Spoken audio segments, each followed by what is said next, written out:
What do you get when you throw two natural born intuitive mediums together with a passion for animals and empowerment?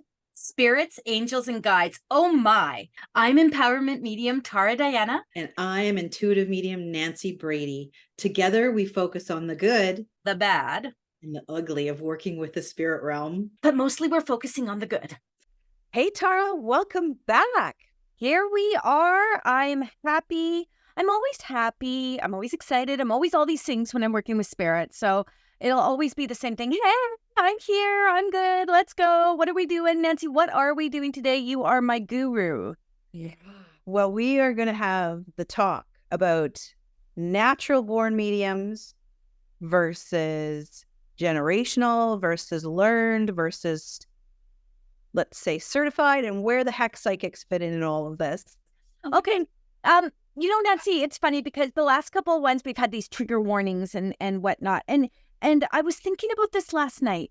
These trigger warnings really are what we're saying are these are our opinions. You may not like them, you may not agree with them, and we don't care. We're just sharing them. We're sharing them. We're not here to offend anyone. We all have different belief structures. And again, this is another topic, and this is why we pick these topics. This is exactly why we pick these topics. It's because there's something we have to say about them. There's something we feel passionate about. And I believe, and I know you do too, I do, I know you believe this, that we are all natural born psychic mediums. It is something that is naturally within us. But it is not something that is nurtured. It's not something that comes easily to us. Now, let's just take this for a second. Tell me if I'm wrong. But most of us think of kids, monsters under the bed, things like that. And kids, they pick it up easily. They hold on to it easily. It's frightening because no one nurtures it, all those things. So we are all natural born mediums. We're all natural born psychics. It's our innate nature. Am I wrong? You are correct. But then it leads into what do you do with that, right? Yes. So people talk about, let's talk about generational mediums. How can you be a generational medium if everyone is a psychic and a medium? So the way I define it, because you've heard me say I'm a generational medium, I've traced it as far back as my great-grandmother. When I say generational medium, what I mean is people who have been practicing. Perfect. Boom, baby. Yeah. So, the people who have been working with the magic through the years, through the generations, we are all generational mediums. But what I mean is I had the fortunateness of my family being aware of the gift, using the gift, and it allowed me a lot to learn in an open, accepted environment. Yeah. Yep. So I think that's how I would personally define a generational medium. I love that. I love that because to me it makes sense. If we are all natural born mediums, if we are all, it's our innate self. It is part of our complex DNA. Yes. Then a generational medium doesn't exist. Yes. Because we are all mediums. But the way you've just laid it out, perfect. Right? Perfect. And you don't need my approval for that. I'm just saying it makes sense. It makes sense to me. Okay, what is a generation? If everyone's a medium, then why generation? How do you mean are you just trying to? And that's a big thing for me because there is a lot of stuff that goes on in the spiritual world. And we talked about this last night we sat with a whole group of psychic mediums last night at the old spaghetti factory having a bit of this conversation of, there's a lot of wackos out there trying to capitalize on this work. So when people start calling themselves specific things, now I call myself an empowerment medium. Why do I choose not to be calling myself an intuitive psychic medium or just a medium? I call myself an empowerment medium because Spirit told me to. They literally said, your work is not based on just evidential mediumship, although that's what you do. That's part of your package. It is for what is to show people the highest and best of their path and their journey. Mm-hmm. So it's not a gimmick. Yeah. And I think you're right. Like, I call myself an intuitive medium. I also call myself an animal energy worker and communicator. And when I say energy worker, I've just, people in society deal better with labels. As much as we hate them, because what it does is it takes them the path of least resistance to understanding you and who you are and what you do. Yeah, no lie detected. I believe that wholeheartedly. Yeah. So when I say animal energy worker, I don't just work with the animals' energy that are living in here. I work with, I guess, what a person would traditionally call, say, a totem animal or a spirit animal. So I work with the essence, the energy of that. And so labeling myself, I feel, can get people to a decision quicker about, is this someone who resonates with me? Is it their work that I can work with, but then they understand it a whole lot faster. They understand you're a medium, they understand I'm a medium, but empowerment is a big word. And that's a lot of what you do. You take people, you lift them up, and you teach them how to empower themselves, which you go to that, you understand that right away by calling yourself an empowerment medium. Exactly. And there are people that are going to be, people question all sorts of things. But then that comes into, and that's a beautiful lead into, Nancy, about this whole certification thing. Right? I feel the pursing of the lips coming. They're there. You're pursing 100%. For anyone who's just listening to the podcast, there's some puckering and pursing happening. And when yeah. And you can always tell when I am having a moment of dis-ease when it comes to that stuff. So let's talk about certification. What does that actually mean? Why do people feel they need certification? Who is qualified to certify people? Tara, I'm going to share a story with you. So as I started developing, I won a scholarship with a fairly well-known medium. And I loved it because I was like, I didn't have $3,000 to $5,000, which is a whole other topic, to pay her to teach. A whole other time. Yeah. And I already had all the skills. I just needed how to pull it together when I was sitting in a room full of spirit of who I was talking to. I needed a couple tweaks, right, on my education. And one thing that she offered was a certification. And it was funny because when I got to the end of it, I thought, who are you to tell me I need a piece of paper and give me tests and do all of this? And so I literally did not complete it out of principle. I was like, I know I'm a medium. I don't need you to tell me I'm a medium. Thank you and I honor her for teaching me the tools that helped. It was the thread that sewed it all together, so to speak. And I honor her for that. But I don't honor the fact that she gave herself this sort of professor type of, and great, she was teaching me, but who is she to say that she could certify me or certify any of these other individuals?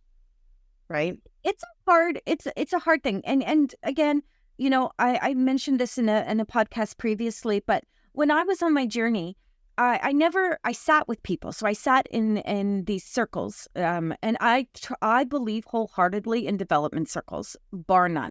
You want to go and you want to up your game, you want to expand or heighten your spiritual, skill set, find a good circle with a good leader. 100%. It is the key. But, I sat in a circle with a woman, and bless her soul, she's passed away now. And there's many, many people who may be listening to this that have sat with this woman, and she's done great things. She was an amazing, amazing medium. She was a good soul. But she also was an individual who said, you can't read for other people until I tell you you can read for other people. And, at the beginning, I was like, okay, I wasn't there to necessarily, as you said, discover if I was a medium. I already knew. I was there for the etiquette, right? Yeah. Learning the etiquette of giving a message, learning the etiquette of different aspects of it. And when eventually, I don't know if she was ever going to say I was ready to do mediumship. It was actually a whole different ballgame, which is a long story for a different time, that transported me. And I remember calling her and I said, I want to give you the respect and let you know that I gave messages at this event because I was asked to. They just wouldn't leave me alone. And that to me was a sign. And when you say they, I believe what you're referring to is not only just the individuals wanting the reading, it was the spirit. I believe that was a sign. I believe that was spirit saying, okay, how long are you going to wait till you satisfy this other individual, knowingly or unknowingly, that is holding on to your space? Yeah. And so I don't believe in certification. And most places, let's talk just quickly about not Arthur Finlay, Stansted in England. They don't certify anyone. They don't certify anyone. They have a group of teachers, and some of them are amazing. Some of them are mediocre. Some of them I wouldn't go to. Just like you would in any other place, Lilydale in New York, any of those places. There's always going to be people you resonate with and people you don't. And that's how you pick your high vibing teachers, the one that are going to work with you. But they don't certify anyone. There's no one in there saying that you go take a class with, I took a trance class with Scott Mulligan, lovely man. I don't think he's at Stansted anymore. I only went once to Stansted. I didn't eat anything else from there. Great place if you like a lot of potatoes with your food, but great place for meeting people. I've never eaten so much potatoes, Nancy, in my entire life. England loves potatoes. Yes, but I digress. But Scott didn't give me a piece of paper that said, "Hey, Tara." And actually, to be honest with you, I'm pretty sure he wouldn't have. I was so sick when I was there with this terrible guttural cough. Oh my God, who puts me in trance when I can breathe? But there was nothing there. There's not, and they shouldn't have. That no one should be able to certify me for going for 3 days. And that's why we go down the Doreen Virtue thing about these and James Van Praagh. And I'm not dissing anyone. I'm just saying that I don't resonate with taking a 2-day angel card class and becoming a certified angel card reader. When did Archangel Michael come down and say to Miss Virtue, sorry, when I said her name like that, Miss Virtue, when I came down and said, "You are the angel, certification for all of humanity." Well done, Doreen. Right? I don't believe in that. I don't believe in that stuff. I believe that no one has the power to say you're a good medium and good not medium. And when well, they do, but they don't get to tell the whole world that. The whole world needs to find it out on their own. But here's the thing, baby, and I say this with my full chest. If someone is saying that they can certify you and they're taking money from you, you with me on this one? And they're I'm feeling lip pursing. They're taking money from you. There is a very, very good chance that they're going to tell you and certify you regardless because you paid them. Because they don't want to give you your money back. And if they're any kind of medium intuitive energy practitioner worth their salt, they will have a money back guarantee, just like you and I do. You don't like your reading? Bob's your uncle. I'm giving you your money back. I don't need your money that bad. You didn't resonate with it. I'm okay with that. I knew I did the work. You knew you've done the work. They don't want to receive it. That's on them. So it makes me feel as though certification is an ego-based place. Yeah. And to expand on that a little bit, I do feel, a lot of these people who are taking money, giving certifications, they've built up such an incredible group of followers. And so let's say a person goes to them and says, "Oh, I'm going to become a certified angel card reader," let's say. That's just the easiest one for us to go to. It really is. It's really, it's easy for us to pick on her now that she's found Jesus. But it's one of those things that, as a person who's lacking trust in spirit and who is lacking confidence, going to someone who's world renowned and saying, "I've learned from that world renowned master," quote, quote, and they've given me a piece of paper saying I am of equal cloth and salt as them, I think that's where the buy-in is with the money. Right there. No lie detected again. Right there. And just for reference, everyone, Jesus has never been lost. Can I just say that to you? There's all these people finding Jesus. He was never lost. Yes. And we're not hating on Doreen for finding Jesus. It's just tongue in cheek among the mediumship community about dropping. And you can listen to the previous podcast about all of this, but it's really about her just dropping her entire belief system to, as far as we're concerned, switch directions, take more money from people. We absolutely believe in Jesus. We believe in Buddha. We believe in all of those things. There's ascended spiritual masters everywhere. We just, I feel it's just so much easier just to kind of pick on. Well, I mean, let's be honest. She went from one spectrum to the other spectrum, but not in kindness. She went vicious. She turned on the community that she held apparently so close to her heart with venom. Yes. And so it's easier for us to be a little bit, unkind. sometimes in maybe our teasing of her, but it's really just meant to show people that there is a huge spiritual community out there that can exist in ways that don't resonate with other people, and it's okay to have your own views and your own values, and we're not judging her on that. We're just a little bit of fun picking on that space. Yeah. Well, I think for me, just to finish it off before we move on, the biggest thing for me, because I remember when she switched, and it was, for me, I felt a little betrayed, because I thought, wow, this woman has built this entire library of resources. She lifted people up, she empowered them, she taught them, and within one fell swoop, it was basically like she was saying, you don't matter anymore. Thank you for the money you gave me, and none of your opinions are real or true, and I'm going this direction now. Like, so it was... Which makes it feel very phony all along then, right? Makes you question what her integrity was all the way through it. And remember, she is, I mean, and this is the problem. People will always replace her. And I didn't actually know she had changed over for the longest time, because I'd stopped paying any attention to her. She had no value to me anymore, right? Like I didn't use cards in my readings like that. I didn't pick up her stuff. And I think all along, once I kind of got into that space of, these certification things really, didn't jive with me. She just disappeared. So when everyone told me she had changed and I fell down the rabbit hole and looked into it, I was like, wow, you didn't just change. You like slayed everyone that's involved in that. And so where is the kindness and goodness in that? So, and people can come at us and be like, well, you're not being very kind either, but I'm okay with that. It's my opinion. Anyway, certification. I don't believe in certification. I don't believe that I do believe. Okay, wait, hold that thought. Good point. My guide, Tony, just mentioned something to me. We do believe in certification. We do believe you can be certified in something such as Reiki, or you can be certified in therapeutic touch. Anything that has a board and that has regulation to it. Yes, absolutely. I believe in certification. But again, I believe that if anyone is running around saying they can certify you as an Akashic reader, or there's so many different avenues to being able to do that work. Yes.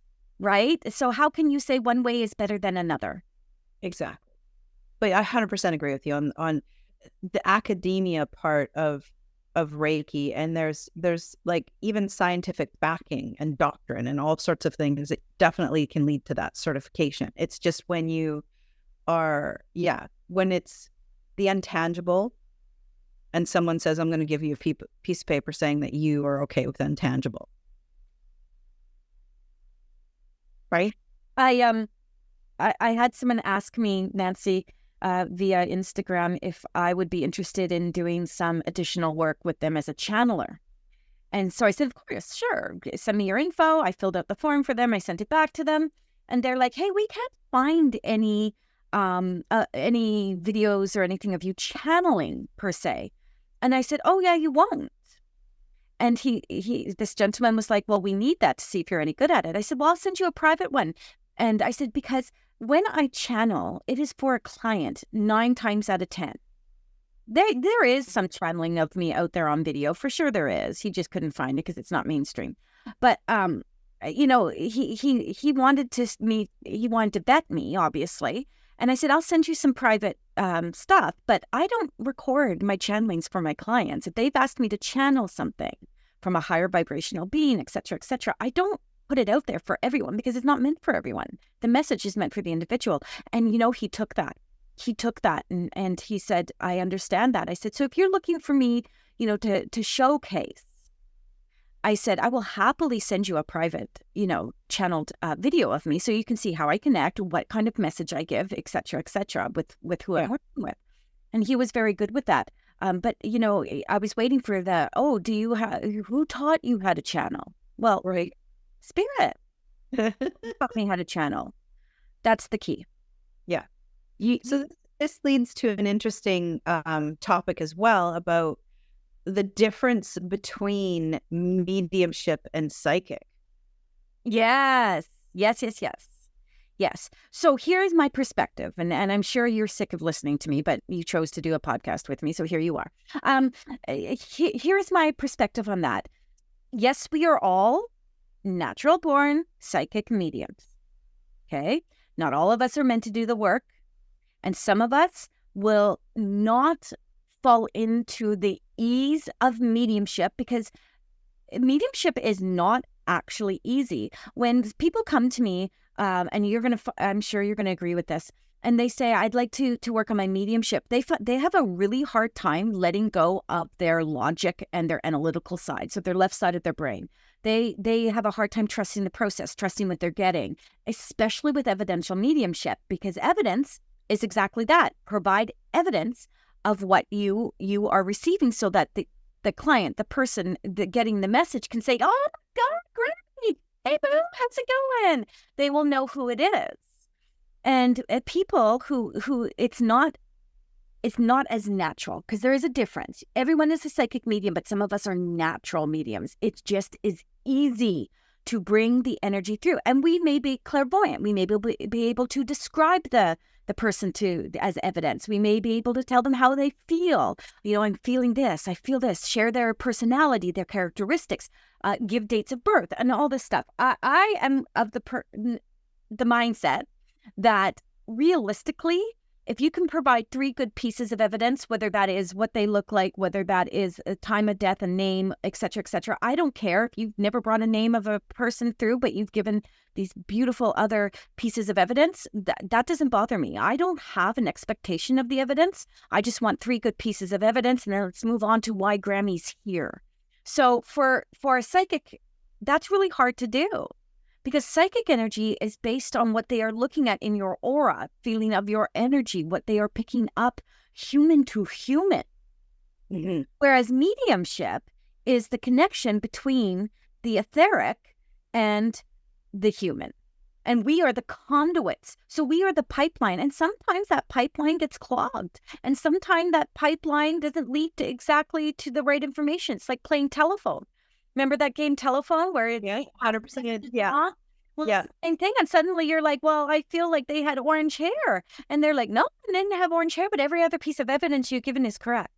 So that's, for me, psychics have the ability, and mediums do as well, to read the energy. And I find that I'm a beautiful blend of that. When I do a reading for someone, when I connect and to have a session, I am blending both. I am a medium first and foremost. If you ask me what I am not a psychic. I am a medium. But my psychic abilities will always kick in because I'm assessing the energy at all times. Are you happy? Are you sad? When you walk into my space, are you skeptical? Do I have to raise the vibration?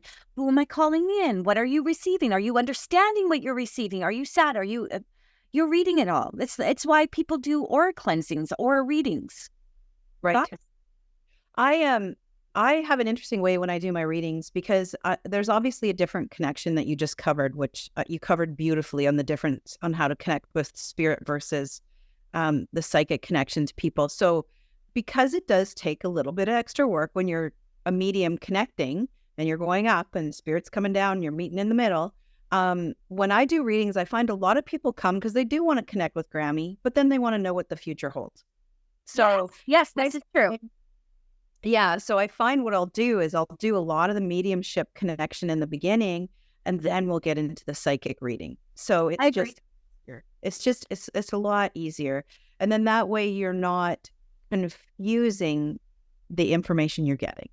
It's a much easier fine line for the client to go, okay, are we done talking to Grammy? Let's get to what you want to know about your love life. Let's get to, what your career is holding, sort of thing. That also brings to a really good point, though, is that psychics are not fortune tellers. No one can tell your future.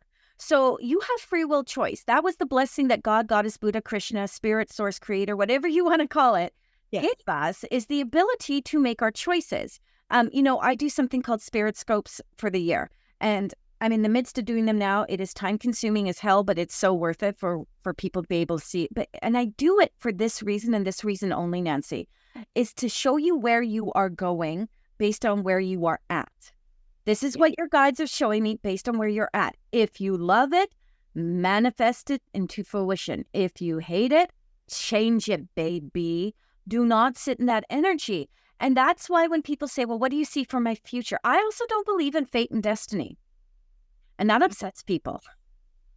That upsets people like nobody's business. But I don't believe in fate and destiny. How can I when we have free will choice? So I believe that things happen. I don't believe in coincidences. So now you're going, well, you don't believe in fate and destiny, but you don't believe in coincidences, because everything has purpose.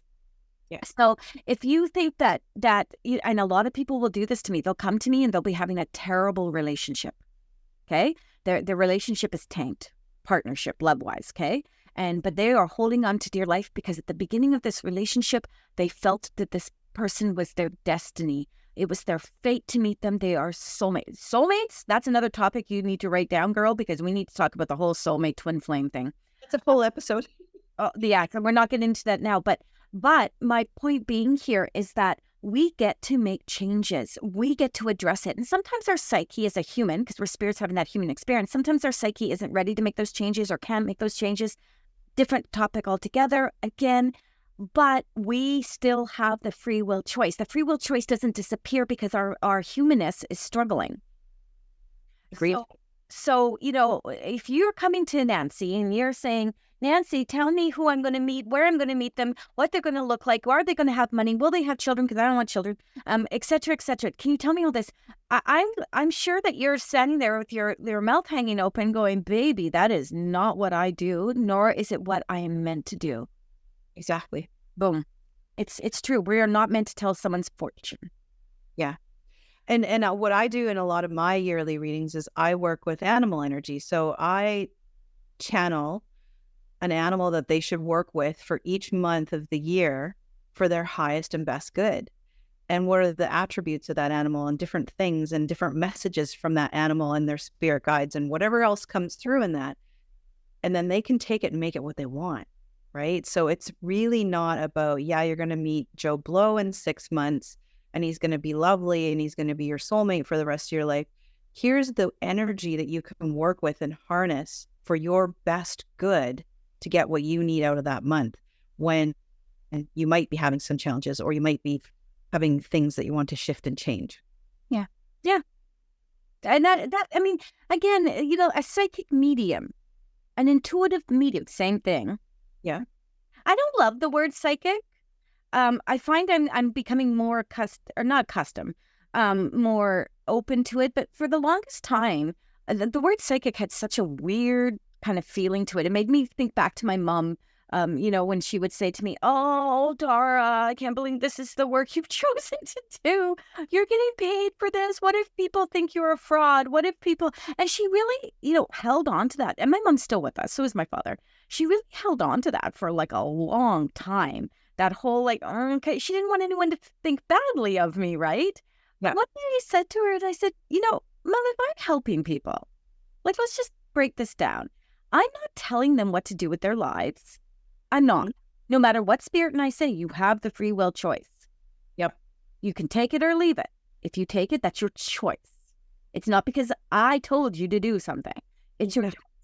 I said, if I'm helping someone feel, some sense of closure with maybe a loved one crossed over, if I'm helping someone, find the strength to break through a relationship. Yes. Right? It is your choice. And here's another thing I'm going to give you. There was a whole incident that happened to me this past summer about, some individuals saying, going to their, it's a bit convoluted, so I'm going to make this very quick. Going to a certain someone and saying, Tara is telling us to all leave our husbands. And so it trickled back down to me. And I said to this individual who's high ranking in their community, I said, can we just take a moment and pause here? Anything that I say is coming from a place of, are you looking at all your options? If you are stuck in the same place and nothing has changed for years, Nancy, if nothing has changed and you're coming to me with the same complaint, you need to look at what is not changed as well. And if your partner is holding you back, if your partner is the reason you're not growing or changing because they can't facilitate that change because they're stuck, or they can't, or financially you can't move on because of this, if they are the problem, Spirit's going to show that to you so you can make a choice. Again, free will. And the other thing I want to throw in here, just for the listeners, is if you're going to anyone, a psychic, a medium, a spiritual leader, whatever it is, and they're telling you, you must do this, run. Because any person who is here doing the right work from the highest and best integrity in the highest and best place, again, it's all guidance. And you as a human have the power to say no or adjust, pivot, change, turn. But if someone is saying with absolute, you must follow this, that is not good. That is very dangerous, and you need to walk away from them very fast. Let's leave it on this note, Nancy. Everyone is psychic. Everyone is a medium. If you choose to go to someone for guidance in any way, shape, or form, what you are actually doing is saying, can you show me some options that I'm not able to see? Yes. Can you give me a connection to someone I can't feel right now? Yeah. And then you take it for what it's worth. To you. To you.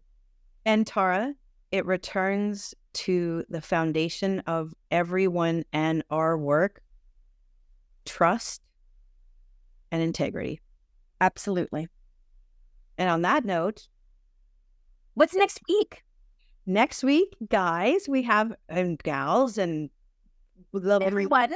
everyone, we're having listener questions. So you got questions, we got answers. Oh dear, I feel pursing of lips coming. Okay, I'm excited for it. I love it when we connect with our fan base. Our fan base, Nancy, we have fans. With our community, that's what I meant to say, not our fans. Oh, someone's ego just popped. Our community. And I think that it's really important to answer some of these. It gives people a bit of a perspective of what we go through a little bit as well. Absolutely. Thanks everyone for listening, and we'll see you next week, or hear you next week. Or see you. I mean, this is on YouTube, isn't it? Yeah, that's true. If you want to check it out, we do have the videos on YouTube. Definitely throw us some messages, questions, feedback. We love engaging with you guys, and have a fantastic week. Bye.